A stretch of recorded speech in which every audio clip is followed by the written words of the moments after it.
Bismillahirrahmanirrahim. Hari ini kita judulnya Qada dan Qadar.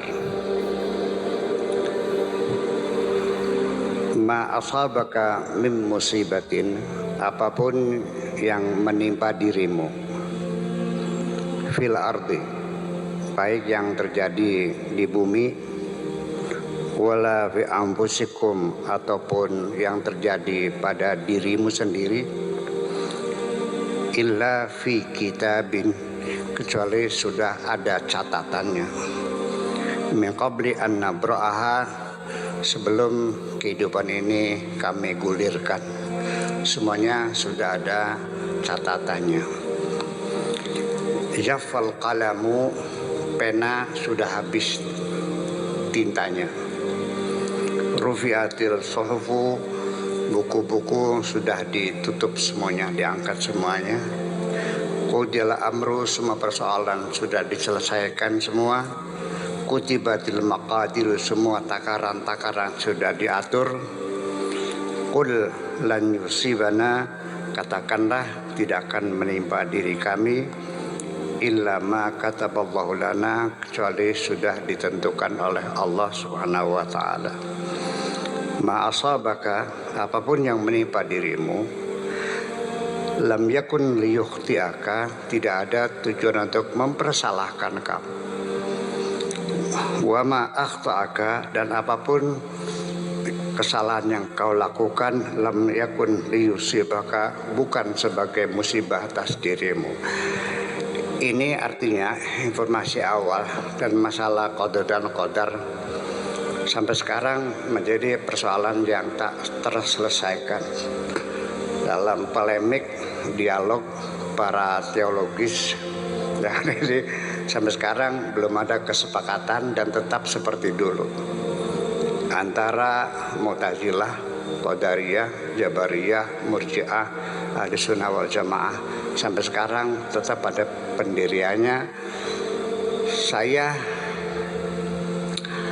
Karena saya baru lahir di zaman akhir ini, saya melihat mereka itu sebetulnya hanya melihat persoalan qada dan qadar itu berbeda, bertengkar, bahkan sampai saling bunuh-membunuh, dan korbannya juga ribuan. Alim Mu'tazilah itu kan sampai 10.000 korban pembantaian. Sebetulnya hanya beda persepsi saja sebetulnya, hanya karena beda sudut pandang. Seseorang melihat sesuatu pasti tidak akan sama, karena masing-masing melihat sudut pandang yang berbeda. Nah, makanya dalam berdialog itu sebetulnya yang paling penting bagi saya bukan membangun argumentasi membenarkan pandangan kita, tetapi menggali bagaimana orang memandang itu. Itu saya kira nanti menuju kesepahaman, kalau tidak menjadi pertengkaran. Sebab bagaimanapun juga sulit bagi kita manusia melihat sesuatu dari sudut pandang. Yang namanya muhitum bil kafirin, muhitum bi kulli syai, itu hanya Allah. Hanya Allah yang bisa melihat sudut pandang ini. Nah, qada dan qadar ini akan pemahamannya bahwa qada itu artinya program awal sebagai planning, dan qadar itu adalah pelaksanaannya. Jadi ada pelita, ada repelita, ada pelita. Kalau masih dalam perencanaan namanya rencana 5 tahun. Nanti pelita itu pelaksananya. Saya kira itu semuanya. Jadi kita sejak berawal bahwa mesti kita pahami ini, artinya bahwa qada qadar itu harus kita lihat. Pertama kita runut dulu bahwa hidup kita ini adalah panggung sandiwara. Seperti Allah firmankan, wa mal hayatud dunya illa la'ibun walahun. Dunia ini hanya main-main dan senda gurau. Artinya sandiwara. Nah, kalau kita bicara sandiwara, itu sudah barang tentu caranya tidak mungkin terjadi semua orang yang bermain silakan main panggung lalu ngambil peran masing-masing. Ya bukan begitu. Diplot dulu, ya kan gitu. lalu sekarang seorang ada skenarionya, lalu dibikin sinopsisnya, kalau lakon itu berapa bab, berapa pasal dan sebagainya. Kemudian juga sang sutradara mencari pemain-pemain wataknya, akan dipelajari karakteristiknya seperti apa, perannya apa dan sebagainya. Tidak mungkin orang naik ke panggung pengen jadi raja semua. Nah itulah makanya kita hadir di bumi itu adalah plot dari Allah semuanya, kita tinggal melaksanakan. Jadi artinya bahwa sebelum ini terjadi sudah ada program dulu. Jadi sudah diinstal oleh kita ini nanti perjalanan seperti apa. Lalu yang jadi masalah ketika kita beragama, di situ ada Allah menyuruh kita, Allah juga melarang kita. Kalau kita melaksanakan perintah Allah, Allah kasih bayaran. Kalau kita meninggalkan larang, kasih bayaran. Kalau kita meninggalkan perintah, kita dapat dosa. Kalau kita melaksanakan larangan, namanya dapat dosa juga. Tetapi ketika itu semuanya sudah ditentukan, apalah artinya perintah? Ini yang jadi persoalan diangkat sejak awal mula oleh kaum Mu'tazilah, bahwa tidak mungkin qadar dan qadar itu ada, sebab nanti bertentangan dengan keadilan Tuhan. Pak Profesor Dr. Dedi ditentukan oleh Allah melarat, ya kan? Ditentukan jahat umpamanya. Lalu Allah suruh jadi orang yang baik. Lalu di mana artinya? Ini pertanyaan para kaum Mu'tazilah seperti itu. Jadi Allah itu dalam pemikiran orang Mu'tazilah bahwa sekali Allah bikin manusia, Allah harus memberikan kebebasan sebebas-bebasnya kepada manusia untuk memilih. Atas dari memilihlah itu, maka keadilan Tuhan bisa dibuktikan. Nah kalau sudah ditentukan apa artinya perintah? Kalau Allah sudah menentukan engkau menjadi orang kafir, apa artinya Allah menyuruh orang beriman? Ya kan seperti itu. Nah sehingga Mu'tazilah mengatakan tidak ada qadar dan tidak ada qadar. Artinya bahwa kita sebagai gambaran sajalah. Mungkinkah seseorang diikat tangannya, diikat kakinya, lalu dilemparkan ke tengah lautan dan diperintah jangan tenggelam? Kan tidak masuk akal. Perintah jangan tenggelam itu ya dibuka ikatannya supaya kita bisa berusaha. Nah itu pengertian dari Mu'tazilah semacam itu. Kemudian yang Jabariyah, ya semuanya sudah ditentukan sampai sekecil-kecilnya, sampai daun kering pun jatuh itu sudah tercatat jam berapa, menit berapa, detik keberapa. Ya, nasib seseorang sudah akhirnya diganti kayak gitu. Seperti itu. Nah, sehingga seseorang memilih akidah dalam meyakini ada qadar ini, ada kecenderungan psikologis. Kalau orang hidupnya, usahanya selalu banyak berhasilnya, itu lebih memilih Mu'tazilah. Tapi kalau bangkrut dulu, lebih milih Jabariyah. Tapi kalau yang kadang-kadang berhasil, kadang gagal, milih NU. Sekira begitulah. Jadi ini persoalan kita hadapi. Terserah, saya tidak merekomendasikan Jabariyah atau Mu'tazilah atau Qadariyah, terserah. Tetapi sampai sekarang kita tidak berani mengkafirkan atau memurtadkan orang Mu'tazilah. Mereka juga orang Islam saja. Nah, oke, itu kira-kira satu pendahuluan saja. Kemudian inna hadhil aqidah idza rasakhat fi nafsika. Di sini kita akan menjelaskan tentang apa sih urgensinya orang meyakini ada qadar dan qadar itu. Apakah sekedar hanya meyakini, apakah tidak mempengaruhi pada kehidupan kita? dijelaskan inna hadhil aqidah idza rasakhat fi nafsika. Akidah seperti ini adanya qadar dan qadar apabila sudah melekat pada dirimu, wa qarrat fi dhamirika dan menetap di dalam sanubarimu saratil baliyatu atiyatan, maka musibah itu akan menjadi anugerah juga. Dengan kita yakin ada qadar dan qadar, nanti kita akan merasakan setiap musibah kita nyaman-nyaman saja. Di mana pengaruhnya itu kita jelaskan lebih jauh. Wal mihnatu minhatan, ya, ujian menjadi pemberian. Wa kullul waqa'i jawaizu au sima au wa kullul waqa'i jawaizu au simatan, dan semua peristiwa-peristiwa itu hanyalah merupakan satu penghargaan dan penyematan harga jasa. Wa may yuridillahu bi khairan yusib minhu, apapun yang dikehendaki Allah, kebaikan apapun akan pasti nyampai. Fala yusibuka qalakun min maradin au mautin qaribin au khasaratin maliyatin, sehingga tidak akan engkau ditimpa oleh kegelisahan, rasa sakit, kematian yang dekat, atau juga kerugian keuangan, au ihtiraqi baitin, atau mendapat musibah kebakaran rumah.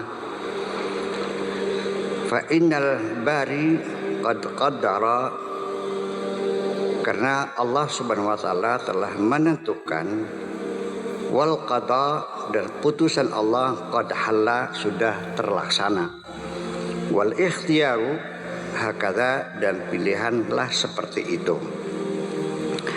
wal khairatu lillah, semua kebaikan milik Allah, wal ajru hasala, pahala telah dicapai, wa dzanbu kufira, dosa sudah diampuni, hanian li ahlil masaibi, selamat ya kepada orang yang kena musibah, sabruhum, kesabarannya, waridhahum, dan keridhaannya. Anil akhiri, artinya bahwa orang yang kena musibah ketika dia sabar dan ridha, maka selamat kepada mereka ya. Anil akhiri al-mu'ti al-qabidi, karena yang mengambil, yang memberi, yang menangkap, al-basiti, yang memberi rizki. La yus'alu amma yaf'alu wa hum yus'alun, Allah tidak boleh dipertanyakan. Kalau mereka silakan ditanyakan. Kenapa demikian? Jadi ini persoalannya, kalau kita ini tidak mempercayai ada qadar dan qadar, melihat sawah gagal panen karena penyakit terakhir itu sawah tuh kelawar. Begitu melihat di sawah merkeset kabeh, pingsan tengah jalan, pelojot, ya kan, stres. Pulang ke rumah, buka pintu, tendang, piring dibanting. Ya, kenapa mesti terjadi seperti ini atas diriku? Rumah kebakaran, gila. Ya, uang terludes semuanya. Mengapa terjadi? Nah, penolakan semacam itu akan membuat persoalan yang lebih besar lagi. Bahkan bisa sampai mematikan diri kita sendiri, stres, depresi, semuanya itu. Tetapi kalau orang yakin ada qadar, di penghujung ya udahlah, barangkali itu ketentuan Allah, selesai. Jadi dia masih bisa bertahan. Dan lalu akan memunculkan satu harapan, ya udahlah, gagal ya gagal lah, barangkali belum waktunya rezeki saya. Kita tidak usah menyalahkan siapapun, ya, tidak usah kecewa, ini ketentuan Allah. Yang penting besok kita selesaikan bagaimana caranya, traktor panggil lagi, ditraktor lagi, ditanam lagi. Saya kira ini orang dalam kehidupan di dunia ketika tidak beragama, tidak mengenai ketentuan Tuhan, stres. Begini, dalam psikologi emosi ini persoalannya kan begini, semua yang terjadi itu kan disimpan di dalam memori kita. Anak mati masuk simpen, istri selingkuh simpen, ya kan, toko kebakaran simpen. Ini lama-lama kan membengkak. Kalau sudah membengkak kan lalu emosinya kan terganggu, ya, disorder, gangguan emosi. Kalau sudah kan menyentuh logikanya off, kita sudah tidak berfungsi lagi nih logika. Itu udah kayak orang gila, sapok sana sapok senang segala macam. Nah jadi gimana? Nah dengan teori qadar dan qadar ini artinya sementara orang itu untuk mengobati orang yang kena terjadinya gangguan emosi semacam ini, caranya adalah membersihkan memori-memori yang sudah padat ini, dikurasin aja semua, dihabisin. Ngapain simpan? Nanti caranya dengan cara reprogramming, dengan cara reinstall dan sebagainya, atau melalui sugesti dan sebagainya, supaya dia tenang lagi. Bapak-bapak sekalian, ini penderitaan jiwa yang bukan main. Memang nggak kelihatan boroknya, kelihatan darahnya, tapi kan luka hatinya. Ya, ini kalau enggak ya bisa stres, bisa gila, iya kan? Kalau sudah orang udah gila, kemanusiaan udah artinya. Iya, orang kalau sudah gila, orang sudah tidak melihat manusia lagi.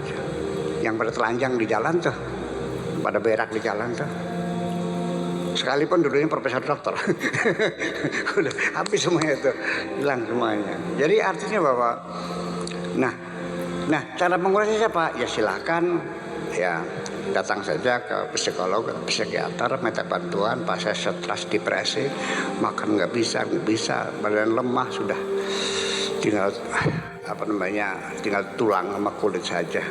Nanti bisa dibantu. Mungkin sampai nggak bisa tidur ya nanti dikasih, mungkin seorang psikiater ya akan ngasih obat lah kalau memang disuruh. Yang penting tidur aja dulu, kan sudah nggak tidur sekian minggu, namanya kan parah sekali. Biasanya ya itu kasih pil tidur lah begitu. Ya, kemudian dikuras semuanya. Nah, dengan qadar dan qadar ini teorinya adalah bahwa ketika kita menghadapi musibah, kemudian kita menyangkal, tidak menerimakan, kenapa terjadi pada diri saya, kenapa anak saya tinggal besok di wisuda saja ketabrak mobil, stres kan, betul nggak? Artinya bahwa ketika kita menolak ketentuan Tuhan, kita tidak menerimakan musibah-musibah.